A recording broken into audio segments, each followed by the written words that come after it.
I want to talk a little bit about why parents are looking for these videos and why this is beneficial to get these videos made. How do we nurture our child's intelligence? Because there's this huge revolution going on in education right now. We know and understand so much more about how children learn than we used to. We know there's individual learning differences. We know there are multiple intelligence.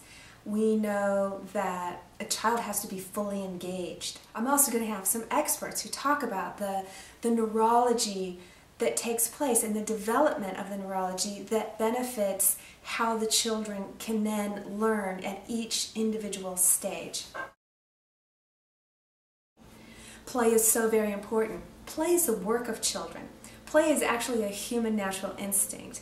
I know that we adults often don't do this, or we've forgotten because we're really so focused and overwhelmed with fulfilling our responsibilities that we often forget. However, this is how children learn. They learn through play. This is how they communicate. They don't come home from school and look at us and say, hey, I had a bad day at school because of A, B, C, D, or oh, school was so great because da-da-da-da-da. The funny thing is you hear parents saying, I don't know what's going on in school, my child just won't tell me about it. She doesn't talk about it, or he's just tight-lipped when I ask questions. But if you play with them and you see the themes that get played out and you see how they're interacting, it's going to give you a huge insight into what's going on in their world. Parents are dealing with power struggles. It doesn't matter what age your child is. I have a 12-year-old, and let me tell you, we still have power struggles. For so long now, the reward-punishment system has really been promoted, but we've learned that these have very negative benefits. So what is a natural consequence, and what does that look like? How do we set limits? A lot of people talk about with attachment parenting or peaceful parenting or unparenting or unschooling that there are no limits being placed, that there's this laissez-faire parenting that takes place. It's just not, well, it may be true, but it's not effective. Effective parenting is having limits that you follow through on. You've heard me talk about it, but I'm super passionate and I can't say enough about the importance of handling the highly emotionally charged lives of children. Parents, this is a huge job. Well, what I'd like to talk about is why are they having them? What can we do to anticipate them, to prevent them, to encourage them? Because emotions are a healing process. This is what helps to develop the brain. We know that stress hormones are released through animated talking, through tears, and that it's really important for children to be able to express themselves. So what's the balance between it's okay to have your feelings and when is it okay to have your feelings? The other thing is, how do we handle it?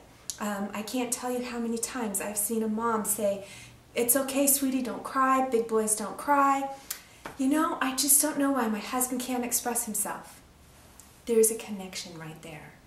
And if we can just be aware of the connection in how we are raising our children and what kind of adults we see in the world around us, then that's going to help us in dealing with it. These videos are going to be placed in LA's Best through LAUSD, where so many more parents will be able to see them. And we'd like to also put these in foster care systems, because becoming a foster care parent is a really big deal.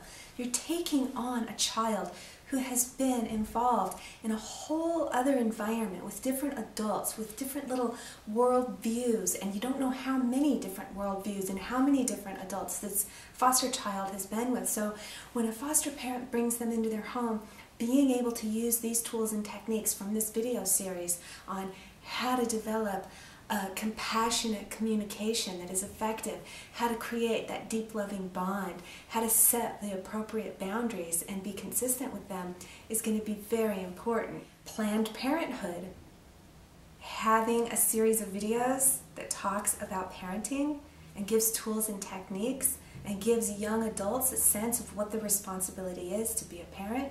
Come on, parents wear a number of hats. We're the chef, we're the chauffeur, we're the nurse, we're the doctor, we're the teacher. We're so many different things.